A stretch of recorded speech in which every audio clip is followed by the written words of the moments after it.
কোনো কথা নাই। অনেক আলোচনা হয়েছে 3 দিন ব্যাপী।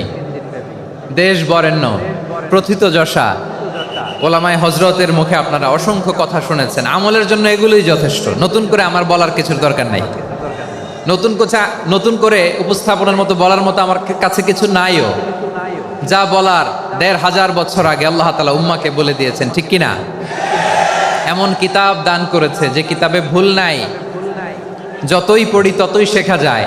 বিয়ন্ডলেস, বাউন্ডলেস, বটমলেস, কুল কিনারা নাই, কুল কিনারাবিহীন সাগর। পড়েন সুবহানাল্লাহ।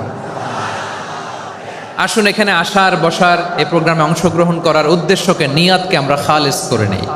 আজকে আমরা যা শুনবো শিখবো আমলের নিয়তে শুনবো, ঠিক কিনা বলেন? শেষ পর্যন্ত নীরবতা বজায় রাখবো। আমি উঠবো, আপনারা উঠবেন। এর আগে ওঠা যাবে না। স্কেজিউলে একটু চেঞ্জ এসেছে, এশার সালাত হয়নি। আমার আলোচনার পরপরই আজান হবে। এশার সালাতে আমরা জামাতে অংশগ্রহণ করে একসাথে বিদায় নেব ইনশাল্লাহ। বলেন যে টপিকটি নিয়ে